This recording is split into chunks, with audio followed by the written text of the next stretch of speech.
एक बार एक व्यक्ति अपनी ससुराल जा रहा था, मित्र से मिलने गया। मित्र ने कहा कहाँ आज बड़े तैयार दिखाई दे रहे हो। उसने कहा ससुराल जा रहे हैं, तुम भी चलो। मित्र बोला ये कोई ले जाने का ढंग है, पहले से बताते तो हम भी अपने कपड़े आदि पहनकर तैयार रहते। मित्र बोला कपड़ों में क्या हमारी पहन लेना, देत लेत मन संग न धरी, मित्रता में क्या हमारे पहन लेना, ठीक है। मित्र ने अपने कपड़े दे दिए, उसने पहन लिए, दोनों मिलकर ससुराल गए। अब वहां लोगों ने बड़ा स्वागत सत्कार किया। पड़ोस में बैठने के लिए गए तो एक ने पूछा बहुत दिन बाद आए, आपकी बड़ी प्रतीक्षा हो रही थी, आपके आने से बड़ा अच्छा लगा, लेकिन ये आपके साथ कौन है। अब उन्होंने परिचय देना शुरू, हमारे मित्र हैं, बहुत अच्छे आदमी हैं। बोले कहां जा रहे हो, हमने कहा ससुराल। हमने कहा तुम भी चलो। बोले कपड़े नहीं है, तो कपड़े भी हमारे ही पहने हैं। मित्र बहुत अच्छे।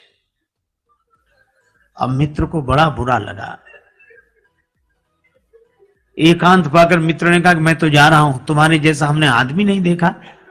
लोग हमारे बारे में पूछते कि कपड़ों के बारे में, तुम कपड़ों के बारे में काहे को बताते हो।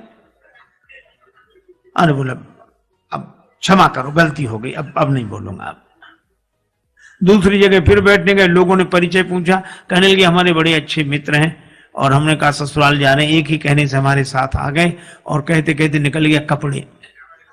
अब कहा कि मित्र फिर डांटेगा कि ये कपड़े, तो लोगों ने कहा कपड़े क्या कपड़े, तो बोले कपड़े ये इनके अपने हैं, ये खुद के कपड़े पहने हैं, खुद के अपने अपने। और लोगों ने सोचा कपड़े तो सब खुद के पहनते हैं इसमें। मित्र ने फिर कहा कि अब मैं नहीं रुकूंगा। तुमने फिर कपड़ों के बारे में, तो कहा हमने तो तुम्हारे ही बताए। तो बताए क्यों, लोग हमारे बारे में पूछते कि कपड़ों के बारे में। बोला अब मैं कहूंगा ही नहीं, बिल्कुल नहीं कहूंगा। मित्र फिर रुक गया। पर तीसरी जगह बैठने गए, लोगों ने परिचय पूछा कि आप तो बड़े अच्छे हैं, आपके साथ हमारे मित्र हैं, बड़े प्रेमी हैं, एक ही कहने से हमारे साथ आए, और इनकी जितने गुण गाए जाएं सब कम है, लेकिन क्षमा करें हम कपड़ों के बारे में कुछ नहीं कहना चाहते। अब फिर कपड़े, भीतर भरे कपड़े। हम जो चीज खाएंगे डकार में गंध भी तो उसी की आएगी। तो भीतर जो भरा हो वही बाहर दिखेगा। निराकार हूं मैं न साकार हूं, भक्त की भावना से तदाकार हूं। भक्त मुझे जिस दृष्टि से देखता है वो उसी दृष्टि से मैं दिखाई पड़ता हूं। अपने भाव के अनुसार भगवान का दर्शन होता है। सब भगवान को अलग अलग रूपों में देख रहे हैं, अलग अलग भावना से देख रहे हैं। कोई प्रेम से भर रहे हैं, कोई भय से भर रहे हैं। ये भी दे रहा जाए जस भाव, जिसको जैसी भावना रहे। राम जी से अधिक राम जी के दास की महिमा मैंने एक संत के मुख से सुना था। एक बार एक दंपति पति पत्नी मेले में गए। अब मेला में उनका मेल बिछुड़ गया। ऐसा भीड़ का रेला, पति एक तरफ पत्नी एक तरफ। अब दोनों एक दूसरे को ढूंढे, तो ऐसे मौके का फायदा उठाने वाले लोग चूकते कहां। राम जी का मंदिर था सामने। पुजारी बोला क्या बात है। बोले बहुत ढूंढ रहे हैं, पत्नी यहीं कहीं खो गई। अरे बोले भगवान से प्रार्थना करो, चलो। बड़े संपन्न आदमी थे, पुराने जमाने की बात। एक थाल में लड्डू मंगा कर रख लिए, 500 रुपए रख दिए, और प्रार्थना करने लगे, अब तो रघुनाथ कृपा कर दो, घरनी को लगे न बिना घरनी को। अब सामने हनुमान जी का मंदिर था, वो अलग। हनुमान जी के मंदिर के पुजारी ने सोचा कि इतने लड्डू और रुपया सब उधर ही जाएगा, इधर आता तो ठीक रहता। तो वहीं से बैठे बैठे बोला सेठ जी वहां क्यों चले गए, यहां आओ। इशारे से बोला यहां आओ। सेठ जी थाल लिया वो इते, कर दे ये कृपा जो लला अंजनी को। हनुमान जी के पास ले आओ, काम बन जाएगा। कपिराज से प्रीत विनीत करो, फिर से मुख देख सको पत्नी को। सेठ जी बोले कैसी बात करते हो, हनुमान जी तो सेवक हैं, राम जी तो इनके स्वामी हैं, हम सीधे स्वामी के पास पहुंचे, सेवक के पास आने की क्या जरूरत है, राम जी कर सकते हैं सब कुछ। अरे बोले सेवक स्वामी की बात छोड़ो, अपने अपने विभाग की बात है, ये काम उनसे नहीं बनेगा। क्या क्यों नहीं बनेगा, राम जी सब कुछ कर सकते हैं तो मेरी पत्नी को भी खोज सकते हैं। हनुमान जी के मंदिर का पुजारी बोला कि जाने दो, तेरी त्रिया को मिलावे कहा, जो पतो न लगाए सके अपनी को। तुम्हारी पत्नी क्या ढूंढेंगे, उनकी भी खो गई थी तो यही गए थे ढूंढने। और उसने तो अपने मतलब के लिए तर्क दिया पुजारी, पर सेठ जी के मन में बात जम गई। हनुमान जी के मंदिर पर आए, सचमुच उनकी पत्नी भी आ गई वहीं दर्शन के लिए। सबके मुख से निकला कि भाई विनोद में ही सही, पर राम थे अधिक राम कर दासा। हनुमान जी की आज भी पूंछ है, लेकिन ये पूंछ है क्यों? क्योंकि जास हृदय आगार बसई राम सर चाप धर। अभिमान हृदय में रखने वालों की पूंछ नहीं रहती, भगवान को हृदय में रखने वालों की पूंछ रहती है। ये विचार करो, तुम्हें भगवान ने बनाया कि भगवान को तुमने बनाया?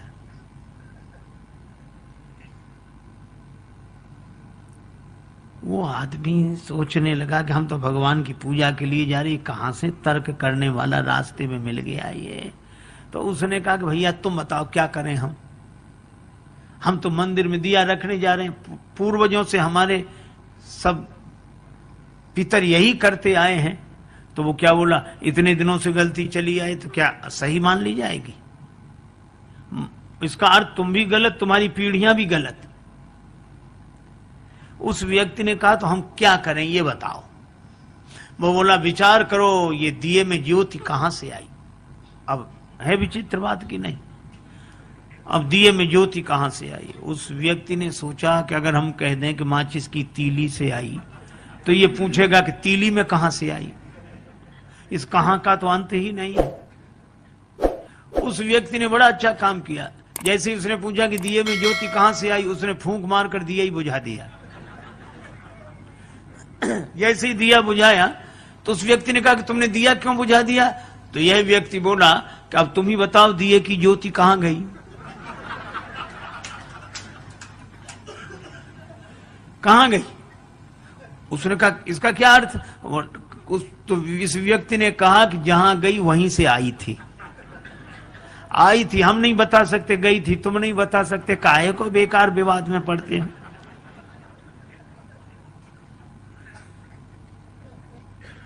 अच्छा, इस तर्क से कुछ हल भी नहीं होता, कुछ हाथ भी नहीं लगता। तर्क से आप कुछ भी सिद्ध कर दो। महाभारतकार कहते हैं तर्को अप्रतिष्ठा। इस तर्क की कोई प्रतिष्ठा नहीं है।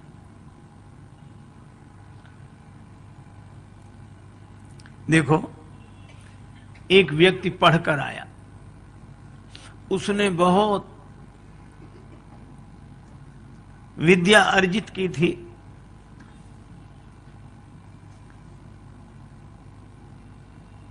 मां ने कहा कि बेटा तू अभी अभी लौटा है,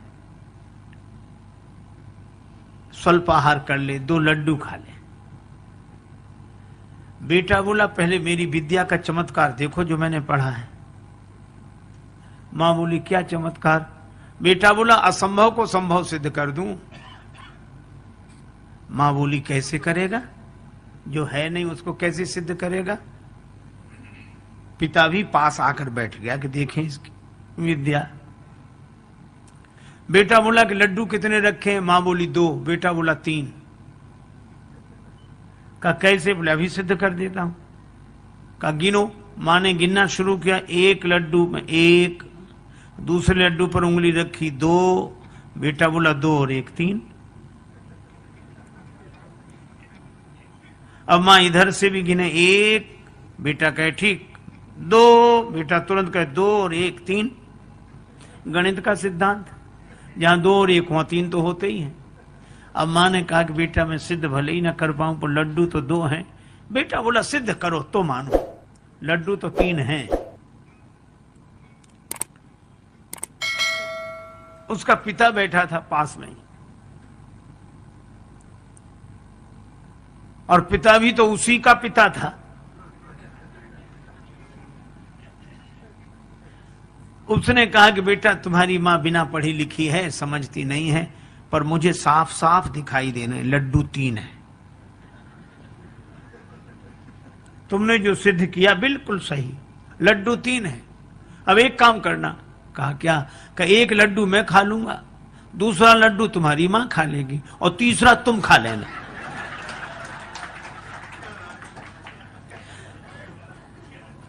अरे भाई हाथ लगा क्या?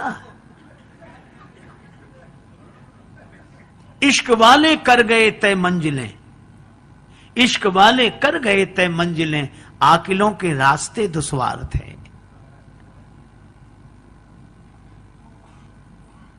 एक आदमी गांव में गया, अपने मित्र के साथ घूमने निकला तो छोटा सा गांव, एक व्यक्ति तेल बेचता था, अकेला आदमी, और भीतर उसने कोल्हू चला रखा और बाहर बैठकर तेल बेचे।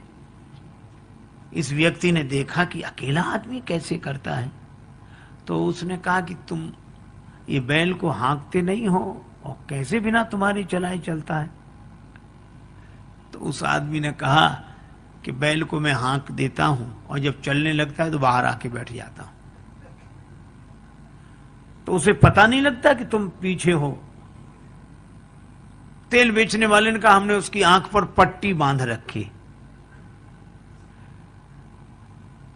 सो तो ठीक है, लेकिन तुम बाहर बैठे हो, बैल अगर चलना बंद कर दे तो तुम्हें कैसे पता लगेगा? तेल बेचने वाला बोला हमने उसके गले में घंटी बांध रखी, चलना बंद होता घंटी बजनी बंद हो जाती, हम फिर जाके हाँक देते हैं। पर वो तार्किक मानने कोई तैयार नहीं। वो कहने लगा कि नहीं ये भी कोई बात नहीं हुई। कहा क्यों? कहा ऐसा भी तो हो सकता है कि बैल एक ही जगह खड़ा खड़ा गर्दन हिलाता रहे, एक ही जगह खड़ा खड़ा गर्दन हिलाता रहे तो भी तो घंटी बजेगी। तेल बेचने वाला हाथ जोड़ के बोला बाबूजी वह बैल है, आपकी तरह तार्किक नहीं है।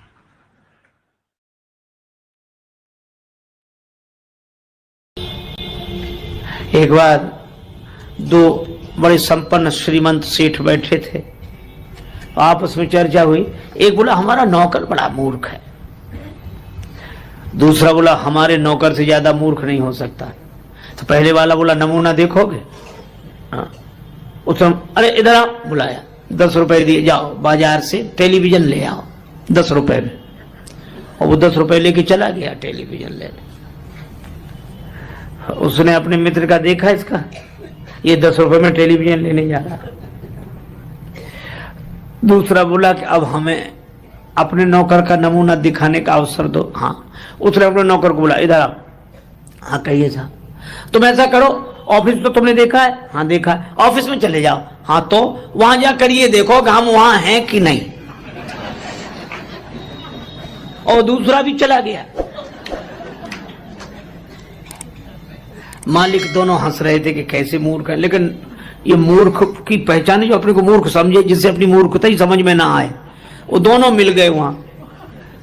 नौकर मिले तो कहने लगे हमारा मालिक बड़ा मूर्ख है। क्यों? कह रहा था 10 रुपए में टेलीविजन ले आओ। टेलीविजन तो हम 4 ले जाते, पर उसे ये तो सोचना चाहिए था आज इतवार है, बाजार बंद है। बोलो। और दूसरा क्या कहता है कि हमारा मालिक और ना समझ हमसे कहता तो ऑफिस में जाके देखो कि हम वहां हैं कि नहीं, हमको भेजने की क्या जरूरत थी, फोन नहीं कर सकता था।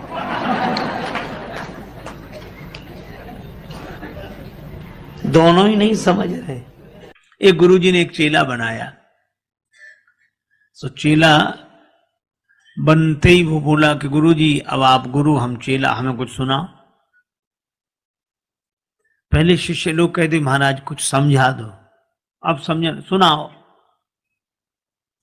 तो गुरुजी ने कहा कि बेटा राम राम किया करो। अरे कहिए साधारण सब लोग लेते, इसमें क्या है। गुरुजी भी समझ गए कि चेला नहीं गुरु ही मिला है। तो गुरुजी ने कहा बेटा रामायण रामचरितमानस, रामायण और सब।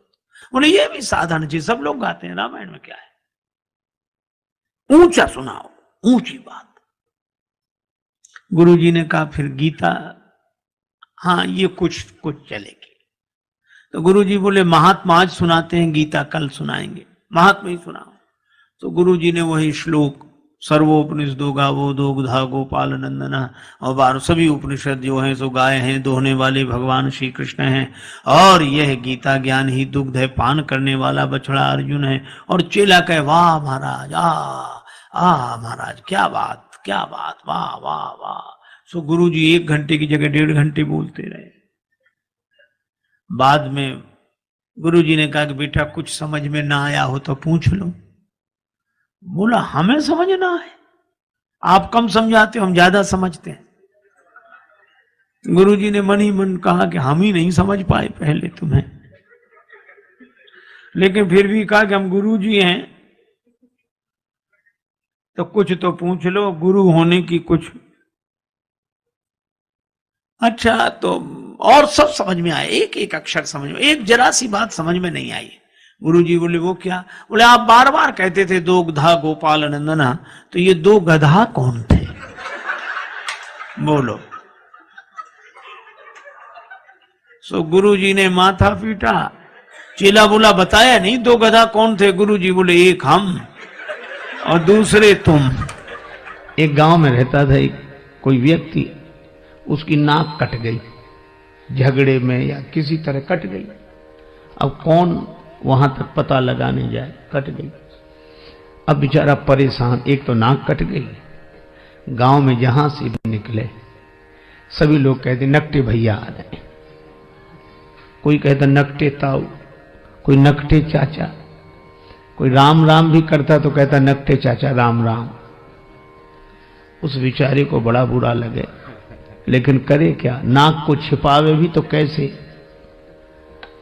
कान कटे तो कुछ टोपी लगा ले, कपड़ा बांध ले, आंख ना हो तो चश्मा लगा ले, नाक का क्या करे? सीधे सामने ही साफ। तो उसने सोचा नाक कट गई तो नकटे की कोई इज्जत तो होती नहीं है। तो उस नकटे ने इज्जत पाने के लिए एक युक्ति सोची, क्या? साधु बन जाओ।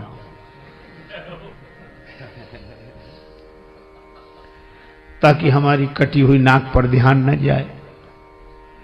पर लोग भी तो विचित्र हैं, बेचारा साधु भी हो गया तो भी लोग कहते नकटे बाबा आए, नकटे स्वामी जी। अब बड़ी मुसीबत। और कोई कहता नकटे, तो दूसरे लोग डांटते है, ऐसे बोलते हो, साधु हैं ऐसे मत बोलो। तो उसे लगता कि शायद पक्ष में हो, लेकिन वो भी यही पूछता कि महाराज कैसे कट गई?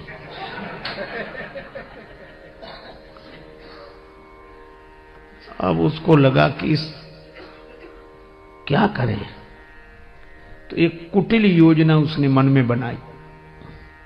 एक आदमी ने एकांत में आकर पूछा कि नाक कैसे कट गई? बोला ये बहुत बड़े रहस्य की बात है, कटी नहीं है, हमने खुद काटी है। सो क्यों?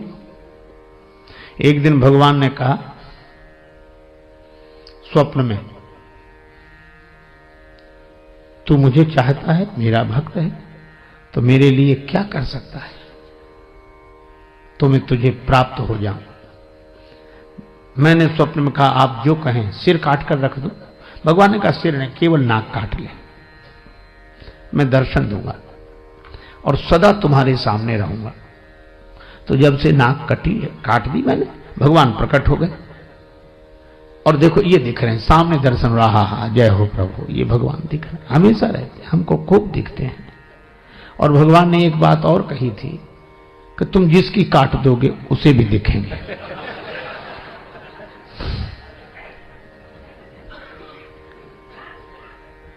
अब भगवान का दर्शन कौन नहीं चाहता? नाक कटे तो कटे।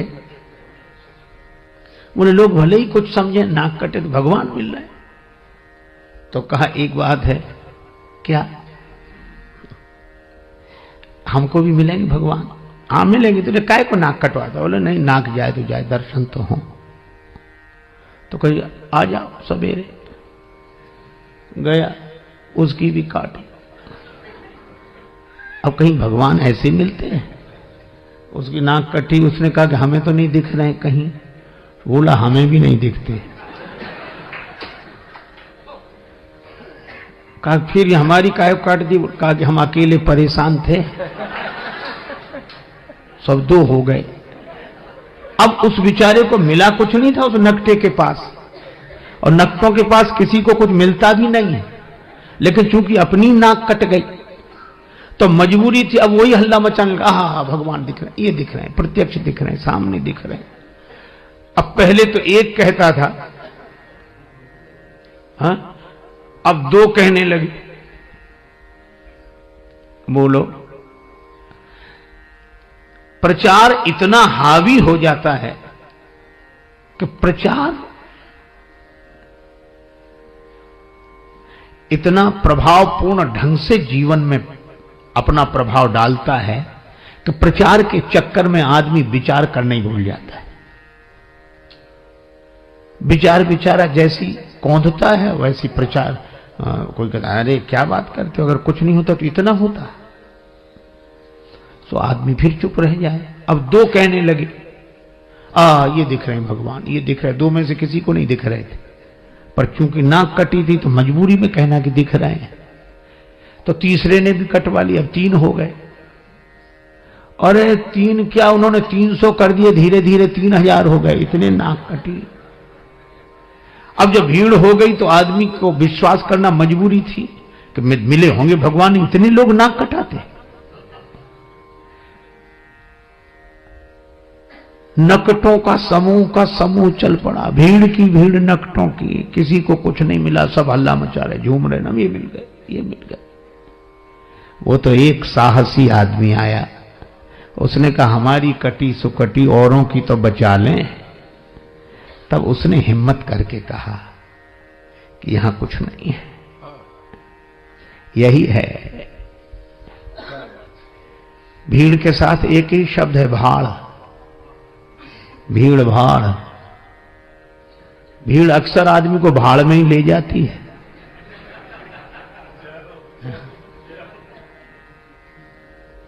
अब प्रचार की क्या बात कहें, आप अन्यथा न ले, मैं श्री राम कथा ही कह रहा हूं। एक पल नहीं जिए जो इंसान की तरह, एक पल नहीं जिए जो इंसान की तरह, वे पूज रहे हैं आजकल भगवान की तरह। एक पल नहीं जिए जो इंसान की तरह, वे पूज रहे हैं आजकल भगवान की तरह। मेहरबानी मीडिया की, मेहरबानी मीडिया की, रुपयों की वजह से दुनिया में छा गए हैं तूफान की तरह। उपदेश दे रहे हैं औरों को शांति का, उपदेश दे रहे हैं औरों को शांति का, और आपस में लड़ रहे हैं पहलवान की तरह। और फूलों की तरह खिलते मिलते नहीं हैं संत, फूलों की तरह खिलते मिलते नहीं हैं संत, टीवी के खुलते खुलते दुकान की तरह। और राजेश त्याग हरि को धनियों के हाथ में, साधु भी बिक रहे हैं सामान की तरह। क्या ये विडंबना है। और यह बात मुझे तब याद आती है जब मैं सोचता हूं कि राम जी के दर्शन के लिए अयोध्या की देवियां भी गई, पर सहज श्रृंगार, क्योंकि जानती हैं भगवान सहजता पर रीझते हैं। आप जैसे हैं वैसे ही भगवान के सामने पहुंच जाएं। अच्छा, आप जैसे हैं वैसे ही भगवान के सामने पहुंच जाएं तो आप भगवान के लिए अनमोल हैं। और अगर आप जैसे ही हैं वैसे ही दुनिया के सामने पहुंच जाएं तो आप करोड़ों के भी हों तो 2 कौड़ी के, और आप हों कुछ और दिखें कुछ तो 2 कौड़ी के भी हों तो करोड़ों के। पर बनावट जहां चले तो ठीक, पर भगवान के यहां तो न चले। इसलिए सहज श्रृंगार, सहजता ही जीवन का श्रृंगार है, सरलता। एक व्यक्ति अपनी ससुराल गया, गांव का रहने वाला था। पत्नी शिक्षित मिल गई, ससुराल पहुंच गया बिना सूचना के। उसकी देवी ने बड़ी प्रशंसा कर रखी थी कि बड़े सुयोग्य हैं, बहुत समझदार हैं। तो उसकी सहेलियां इकट्ठी हो गई, वो भोजन के लिए बैठे। पत्नी मन ही मन डर रही थी कि इतनी इनकी बात बनाई है और ये कैसे हैं, सो तो मैं जानती ही हूं। चलो, तो गांव की परंपरा, वो भोजन बनाने बैठी चूल्हे पर और उसने सामने उनको बिठाया भोजन करें। अब उसकी सहेलियां परोस रही थी भोजन बार बार। पूड़ी साग थाली में आया, वो ऐसा विचित्र आदमी एक पूड़ी उठा गया। सोच रहा था छोटी सी पूड़ी है, इसके टुकड़े करना, ग्रास करना तो बेकार है, पूड़ी ही ग्रास है। वो एक पूड़ी में साग रखे और एक। अब उस देवी को बड़ा संकोच लगा, बड़ी लाज लगी, किसने नाक कटवा दी। और सहेलियां मुस्कुरा मुस्कुरा कर कहें, जैसा आपने कहा था वैसे ही हैं, बड़े समझदार हैं बहुत ही। तो महिला बड़ी विवेकवती थी, उसने सोचा कि बात किसी तरह बन जाए। तो वो तो पूरी खाए जा रहे थे। अब उसको था कि ये हमारी तरफ देखें तो हम इशारा करें। तो जैसे उधर देखा तो उसने भोजन बनाते बनाते इशारा किया, उंगली द्वय उठाई गंवारपन पति को देख, कि एक एक पूरी के ग्रास दुई करें जा। दो उंगली उठाई कि कम से कम एक पूरी के 2 टुकड़े तो करो, इतनी छोटी भी नहीं है कि तुम 2 टुकड़े ही ना करो। पति ने समझा कि हमारी पत्नी पूरी सहानुभूति के साथ कह रही कि थके हुए हो, इतनी दूर से चलकर आए, एक पूड़ी में क्या होता है, 2-2। अब तो एक पूड़ी उठावे, उस पर साग रखे, दूसरी पूड़ी उसके ऊपर रखे, द्वे द्वे को चावे लाग्यो मूढ़ जब एक साथ। तो पत्नी ने अपना माथा पीट लिया। समझाने वाले तभी माथा पीटते हैं कि समझने वाला उल्टा ही समझे। तो माथ ठोक त्रिया कहे लाज सो डरे जा। माथा पीटा कि लाज तो रख, कुछ तो समझ। पति ने समझा, ओ बड़ी भूल हो रही थी। पत्नी कह रही है कि ये पूड़ियां साधारण नहीं है, पूजा की पूड़ियां हैं, इन्हें पहले प्रणाम करो, माथे से लगाओ, फिर खाओ। पतिदेव समझे कि पावे के प्रथम इन पूजनीय पूरन को शीश पे धरे जा। अब तो वो 2 पूड़ी और साग फिर माथे से लगाओ, फिर खाए। तो पत्नी ने अवसर देखा तो पति को समझाने के लिए चूल्हे से बोली, एक लकड़ी लगाई, अग्नि प्रज्वलित की और बोल उठी रोष भरी चूल्हे से चतुर नारी। और चतुर नारी ने यही कहा कि अरे चूल्हे, जैसो जरे आयो प्रथम तैसो ही जरे जा। इससे तो तू पहले ही अच्छा था, जैसा जल रहा था वैसे ही जलता रहे। समझाने से तो और उल्टा हो गया। कई बार लोग उल्टा ही समझते हैं।